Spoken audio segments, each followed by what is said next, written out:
I'd like to call to order the regular Planning Commission of Tuesday, May the 1st, 2018. David, would you lead in this pledge, please? I pledge allegiance to the flag of the United States of America and to the republic for which it stands, one nation, under God, indivisible, with liberty and justice for all. Roll call, please.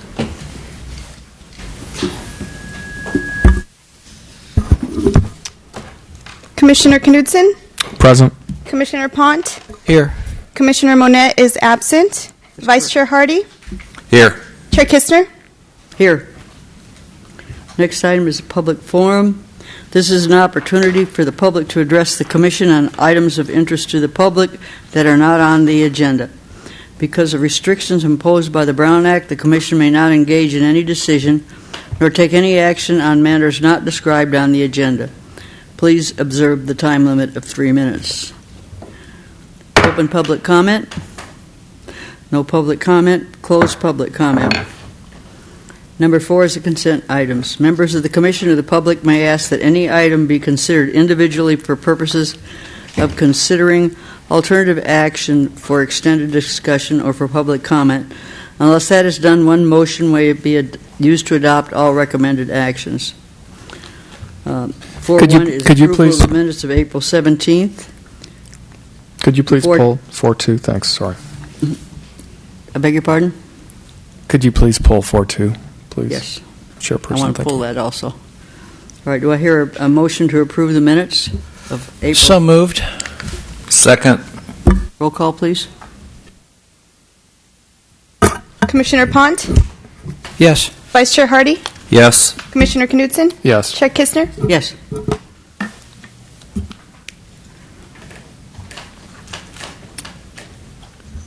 Oh, may we have a Staff report? staff report, Yes, please? for sure. Thanks, Chair Kishner. Thank you. The applicant is requesting a design review exemption in order to perform an exterior renovation work to the facade and frontage of the St. Helena Plaza. Specifically, the applicant is requesting approval to introduce a new color scheme as shown in the attached color renderings. Here, I'm going to pass this around also.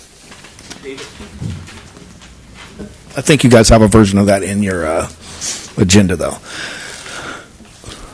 Specifically, they're requesting approval to introduce a new color scheme to the facade of the building, remove the existing awnings and replace them with new awnings, add lighting above the awnings and below the awnings along the beneath the awning facade, add string lights above the front patio area that will be supported by cable wire mounted approximately 10 feet above the finished floor, and create a uniform signage program for all the tenants.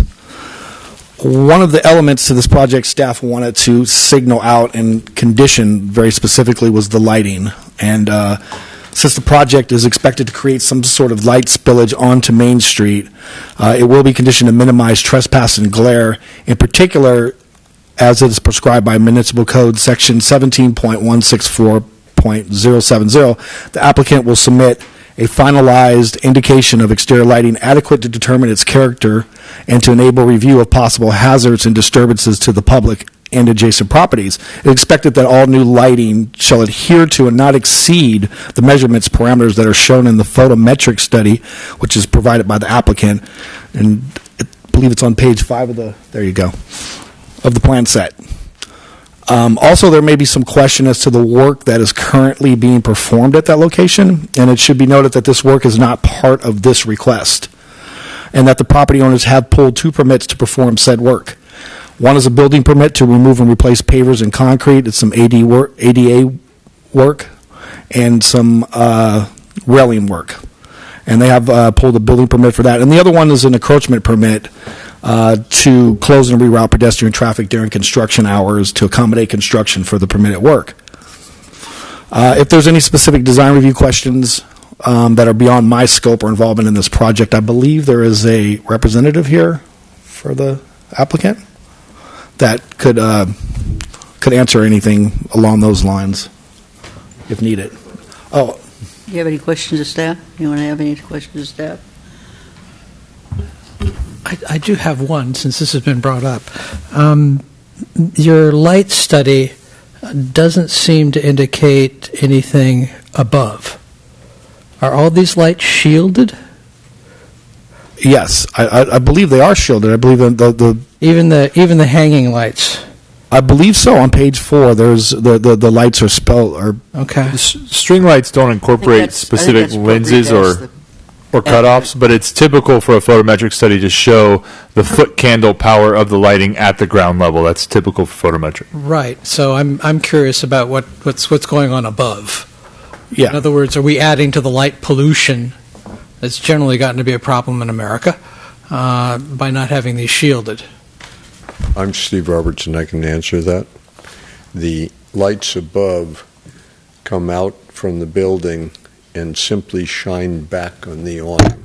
They're I could bend this and show you, but they come out of the building and shine back on the awning. Right. I'm talking about the light above. I mean, you have a whole bunch of hanging lights. The string Are lights, they shielded? they're all frosted. That's not shielded.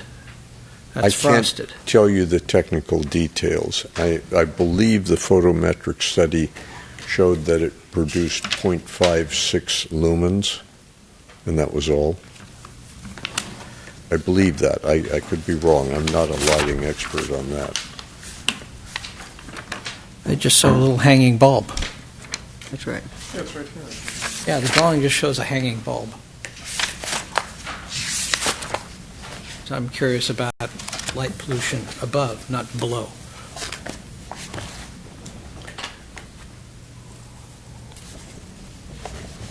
Since you're here,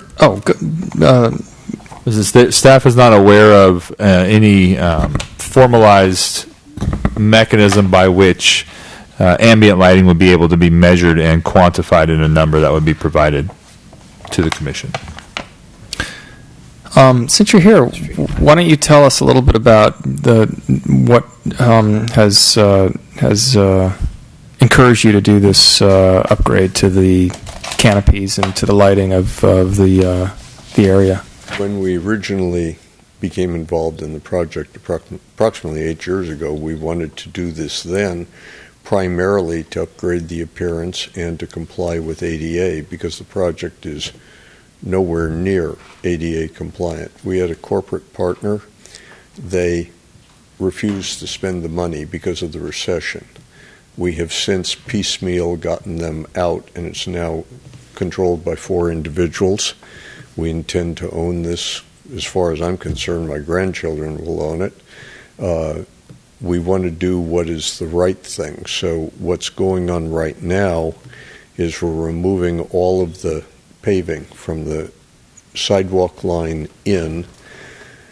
We're replacing the drainage system, so we're sure that drains clearly. It's larger. We're putting in a 4-inch pipe underground as opposed to the existing 3-inch pipes.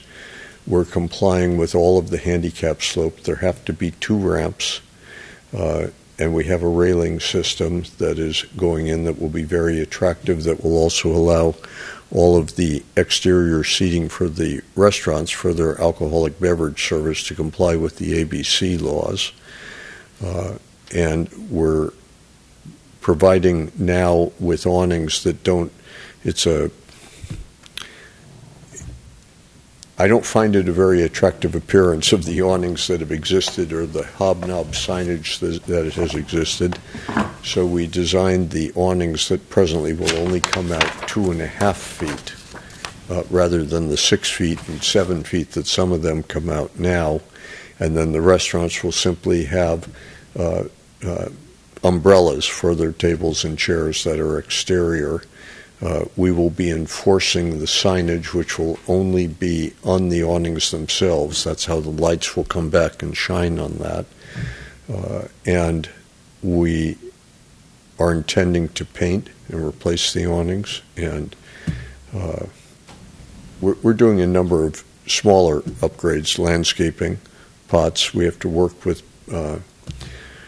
the street redesign that we know is coming, and we're working with Public Works for where we can put pots, move them, do whatever. What motivated this is we're proud of the project, but we haven't been proud of how it's been looking, and we haven't been proud of the fact that we've known for a long time it was not ADA compliant. We hired an ADA consultant. We did a study. The tolerances are very difficult because I think, as you know, the Main Street runs in a upward direction so that there's steps down on the northern end and there's step up, used to be a step up on the southern end, and we're correcting that with handicap compliant ramps. We're also putting a 4-foot wide properly compliant path along the front, and we will be changing out some of the doors to be handicap compliant. They aren't today. Meaning they're not wide enough. Is that correct? No, they're wide enough. They don't all have proper swing. Okay. And it appears we may have to replace a number of them. We were hoping they could be adjusted, because if you go into some of the restaurants and you go to open the door, I couldn't do it with this hand today.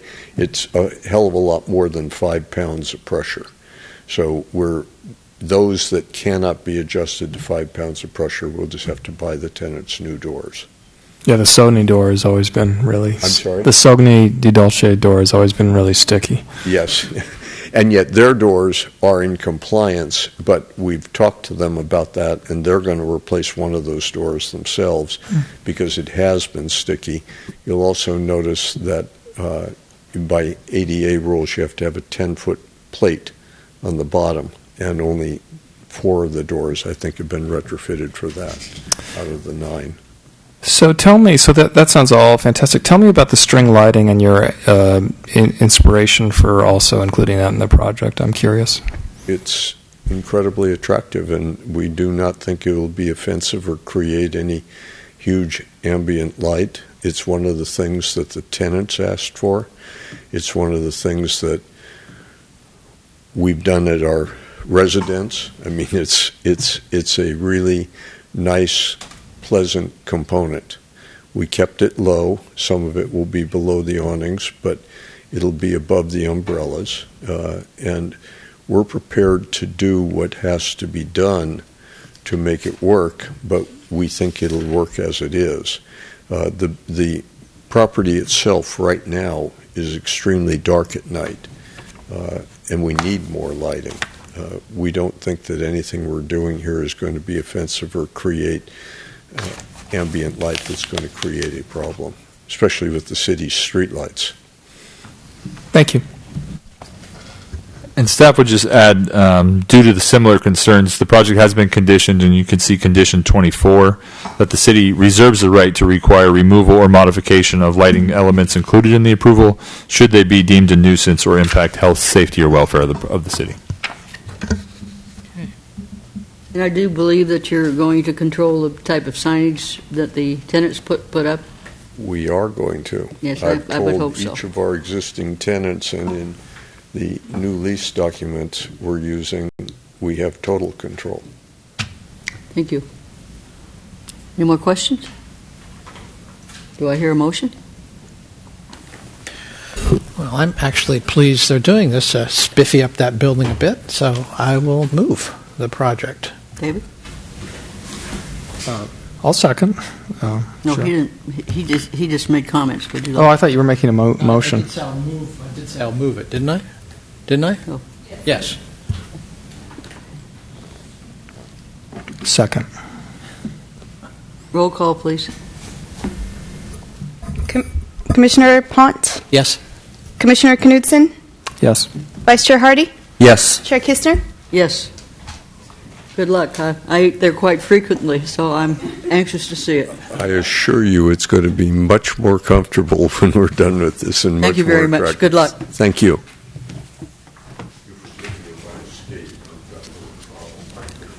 Take down there last night. All right, the next item is 5.1. It's a request by Ted and Jamie Shuel for a short-term rental permit to rent the single-family home located at 980 Allison Avenue in the high-density residential district in accordance with the requirements of the short-term rental ordinance. Have a staff report, please. Yes, thank you, Chair Kistner.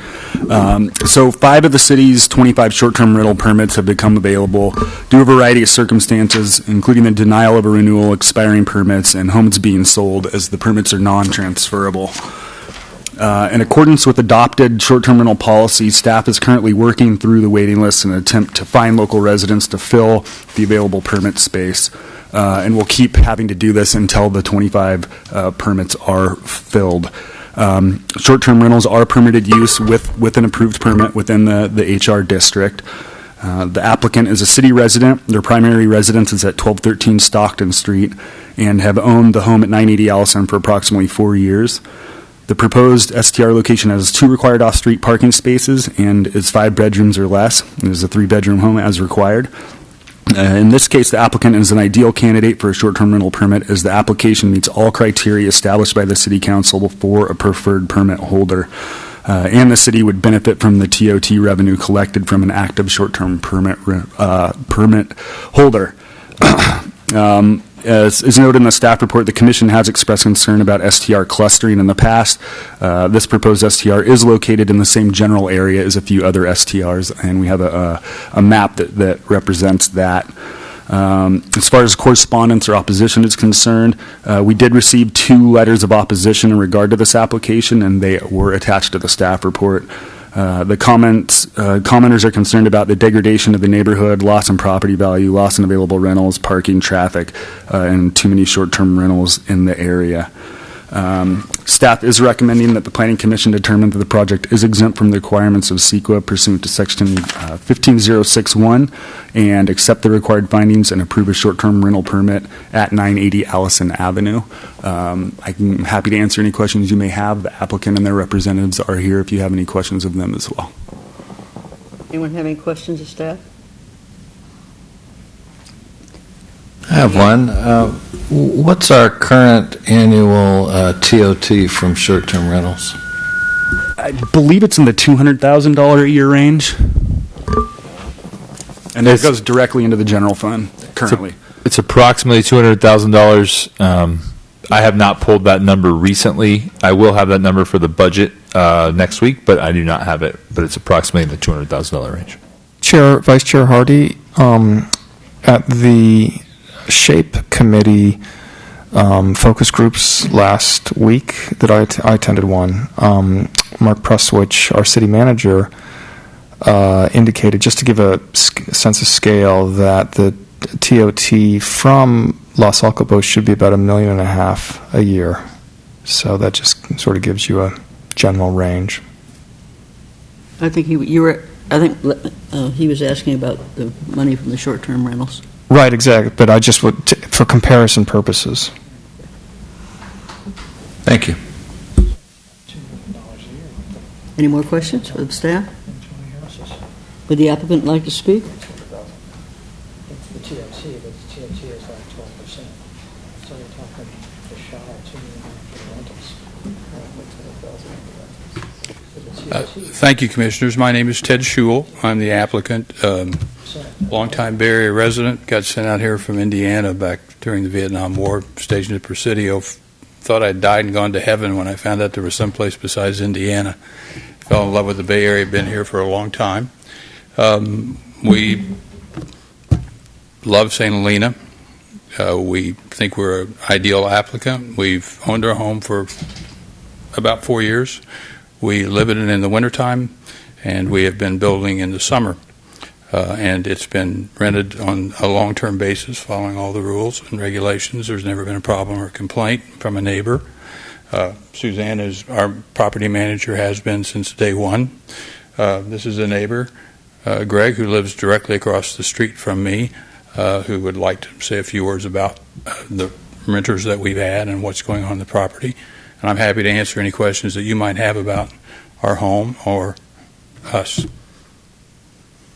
And where do you live? 1213 Stockton Street. Thank you. We just bought that home recently because we were able to now spend even more time here, and our home is already rented for the summer and fall. Thank you. Any more questions?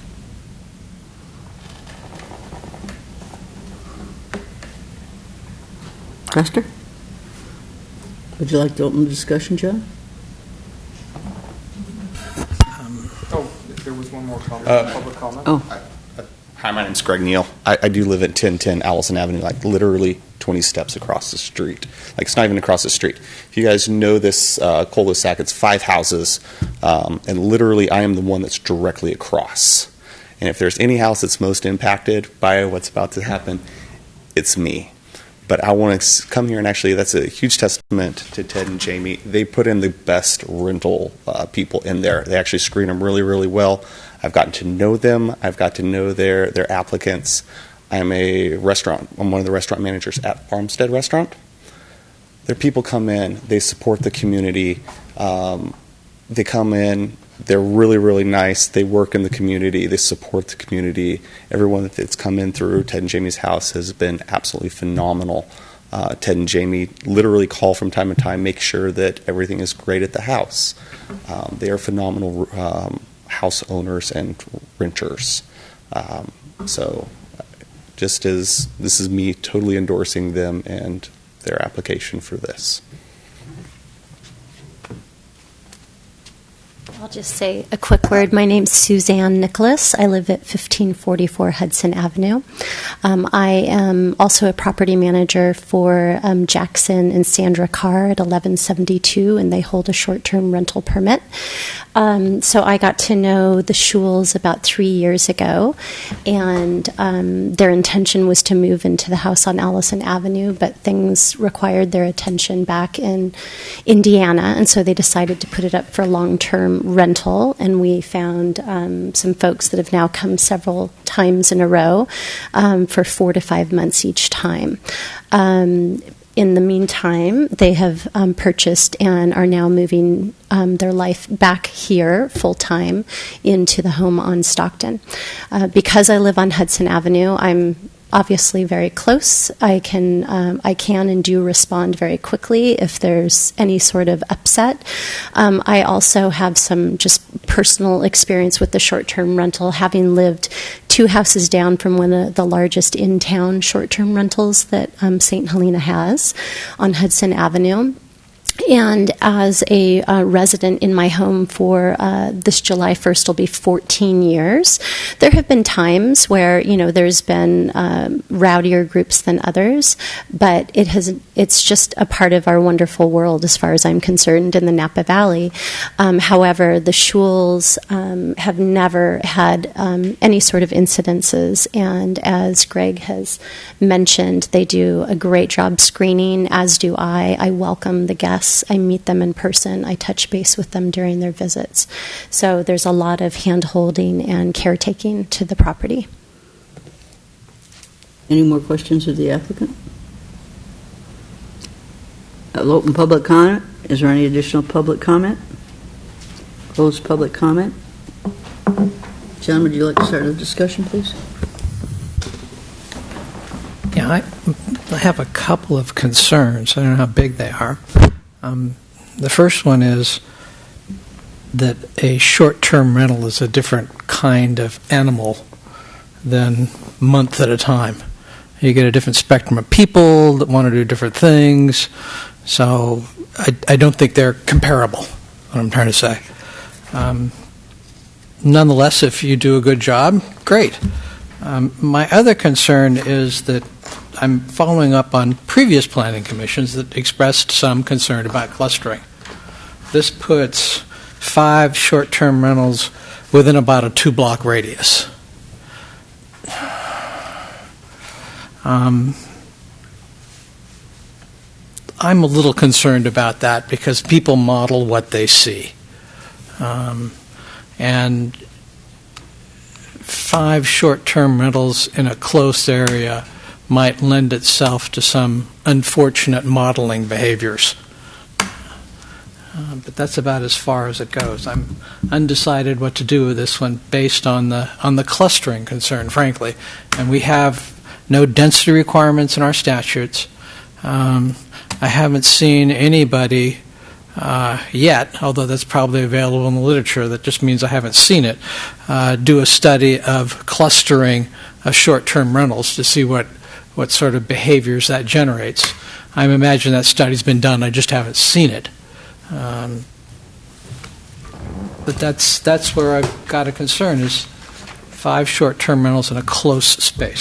I would just like to remind the commission that we do have the ability to revoke any permits if there are any issues moving forward.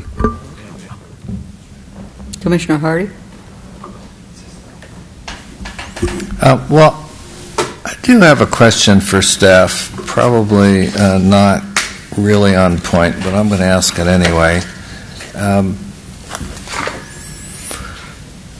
I'm looking at the parcel map that created the parcels. I see that we're looking at a private access for the 5 parcels, 16 feet wide. I don't know how you do that. Yeah, me neither. Clearly, the microphone and I do not get along very well. I don't see any provision for turnaround. Do we assume then that the fire trucks park on the street and run their hoses all the way back? What? I mean, obviously, the fire department reviewed the map. Looks like, well, it was recorded in, it appears, 2000. And you don't need to answer the question now, but that's something I would like to understand better, is how we're looking at this kind of access from a public safety and especially fire department access perspective. I can tell you, I mean, this is fairly hard to read, but it looks like it's about 120 feet from Allison to the back of the private access drive. The hose length from the engine is 150 feet, so they could reach back there with the hoses they have. Okay. So that. Just to follow up on that, staff does refer all planning applications to the fire department for review and compliance with their requirements. And that would include this one? This short-term rental permit, absolutely. Yes. Okay, excellent. Then on the clustering,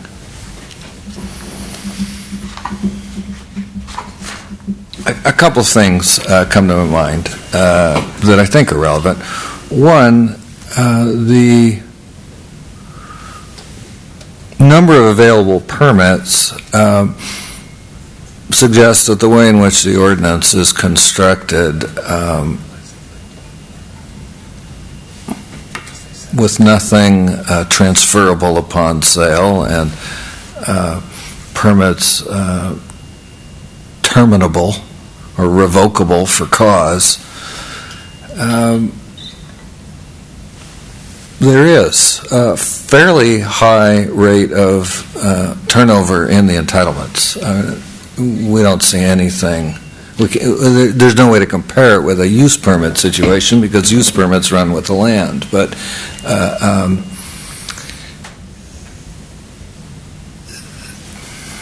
what that does suggest, though, is that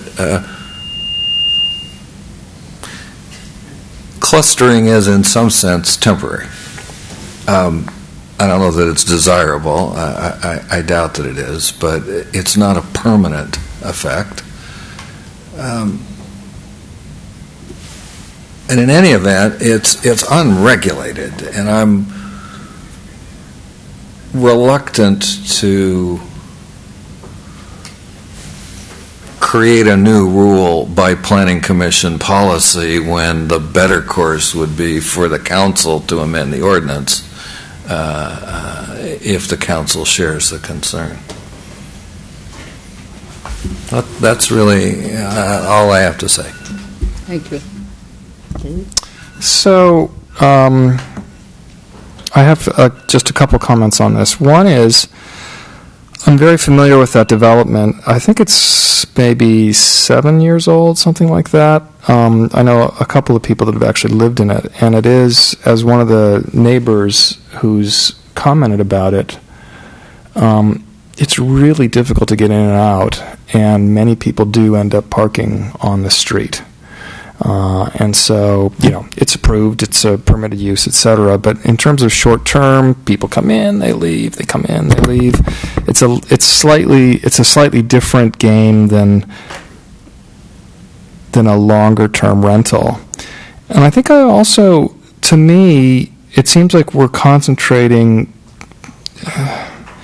I don't want to legislate from the Planning Commission, but we have to be responsive to our neighborhoods and to people who live in them. And it's a commercial activity in a residential neighborhood. Those are just the facts. And there are a number of short-term rentals in that area. I feel for the neighbors that have to put up. Essentially, it's putting up with a hotel next door. Some don't mind, as we've heard tonight, but some really mind, and it changes their enjoyment of their own home. Those are my thoughts. And I agree with both Mr. Pont and with David over here. My main concern is that we're taking out affordable housing and making them short-term rentals, and when we need affordable housing in the town. And I talked to the planning director this morning, and I think we need to look at the ordinance. I think if we're going to continue doing this, I think the money from the short-term rentals should not go to the general fund. It should go to the affordable housing trust fund. So I don't think at this point that I would deny this because of the way the ordinance is written, but I think we need to have a look at the ordinance. So those are my comments. Does anyone want to make a motion? I'll move approval. I'll second it. Roll call, please. Vice Chair Hardy? Yes. Chair Kistner? Yes. Commissioner Knudsen? No. Commissioner Pont? Reluctantly, yes.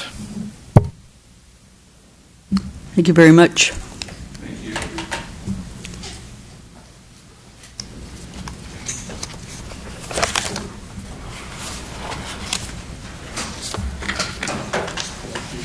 If it was 2 years with notification, You can show how they are to use this.